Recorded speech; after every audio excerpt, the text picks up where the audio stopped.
Kenji Girac, connu pour sa renommée sur la scène musicale française, est confronté à un défi majeur dans sa carrière, le risque d'aller en prison pour ses actes. Sa compagne, Soraya, quant à elle, tient l'avenir entre ses mains. Les rumeurs selon lesquelles Kenji Girac risquerait une peine de prison ont choqué toute l'industrie française du divertissement. On sait que ce chanteur risque d'être condamné à une peine pouvant aller jusqu'à 5 ans de prison pour ses actes. Ce n'est pas seulement un grand choc pour les fans mais aussi pour l'ensemble de l'industrie française du divertissement. Cependant, alors que Kenji Girac fait face aux graves conséquences de ses actes, il tente de s'en remettre. Même si sa vie n'est plus en danger, les conséquences juridiques pourraient encore être un choc.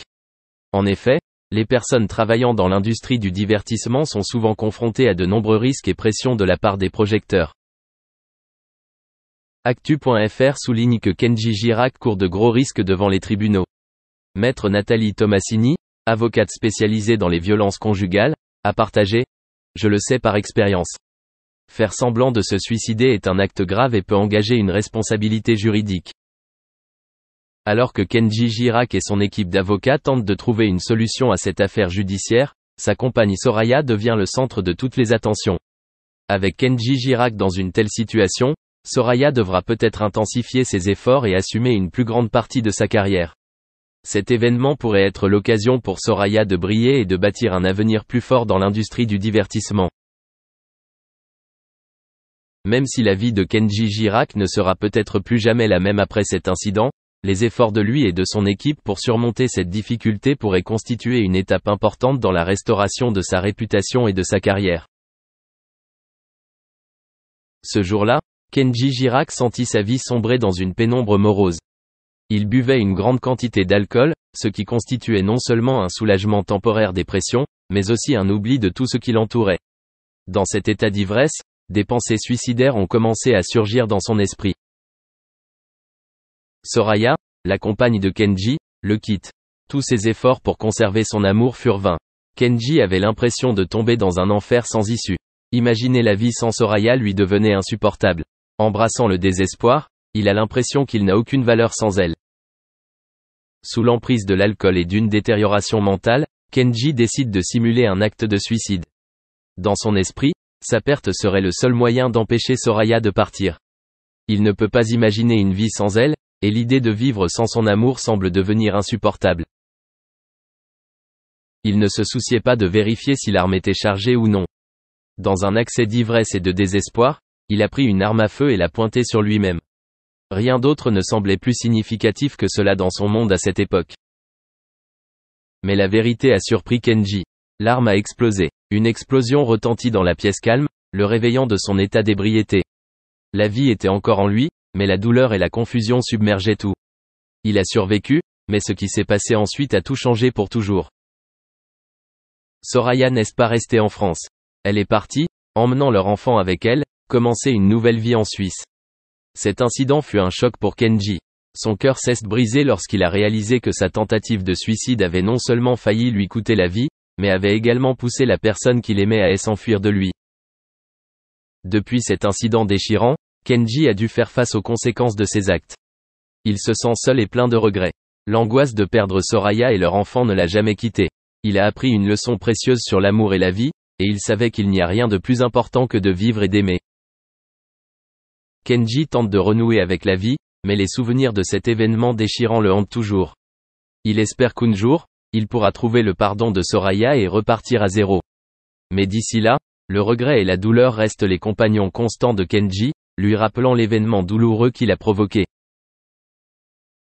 Dans la vie, l'application de la loi pour résoudre les problèmes sociaux, notamment la violence domestique, joue un rôle extrêmement important. Ce problème affecte non seulement la santé et la sécurité des membres de la famille, mais constitue également un problème social grave, nécessitant une intervention juridique pour protéger les personnes vulnérables et établir l'égalité dans la société.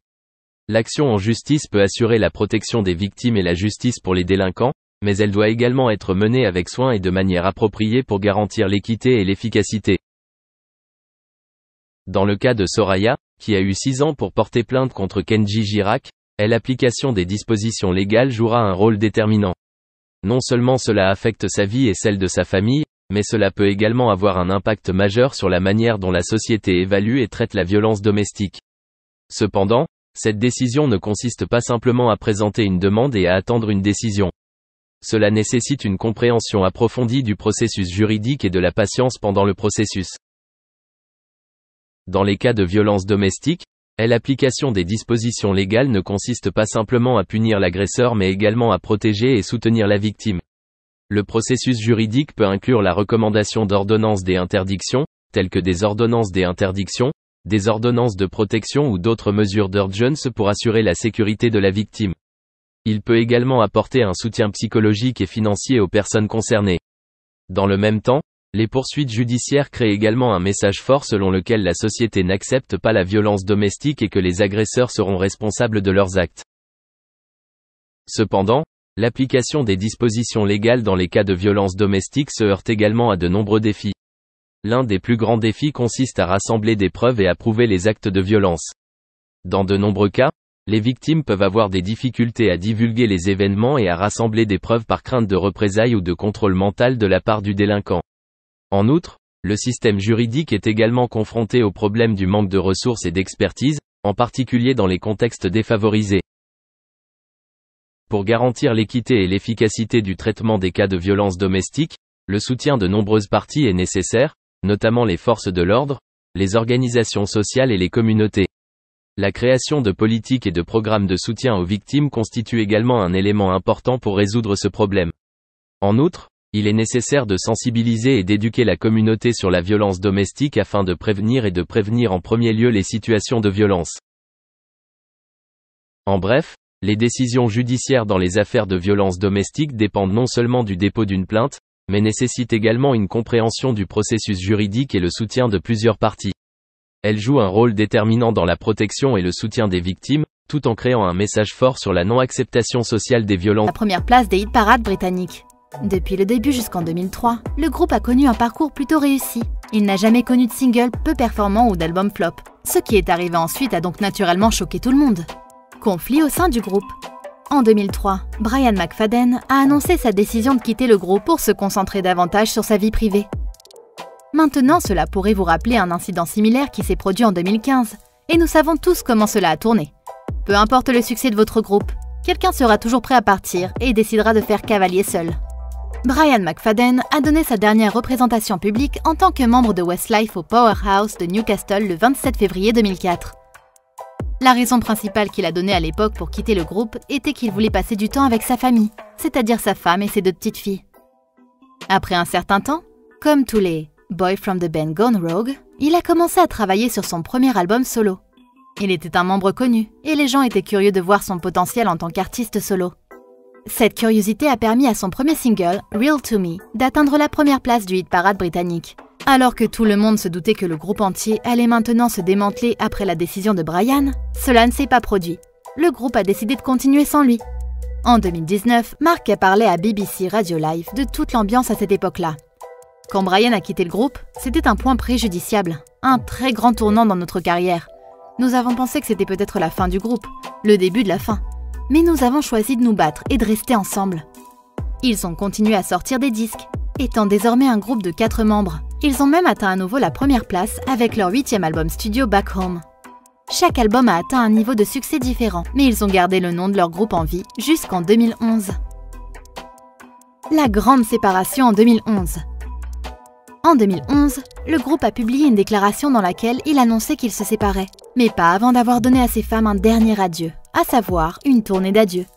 Dans leur annonce, ils ont dit « La décision est tout à fait amicale, et après avoir passé toute notre vie d'adulte ensemble jusqu'à présent, nous voulons faire une pause bien méritée et envisager de nouvelles aventures. Nous considérons la collection des plus grands succès et la tournée d'adieu comme le moyen idéal de célébrer notre incroyable carrière avec nos fans, de partir en tournée et de voir nos fans une dernière fois. » Après le hiatus, le groupe a commencé à travailler sur d'autres projets. Certains ont été couronnés de succès, d'autres non. Shane Filan. Pour Shane, la situation n'a pas été très bonne depuis la pause. Il a fait quelques mauvais investissements immobiliers et a été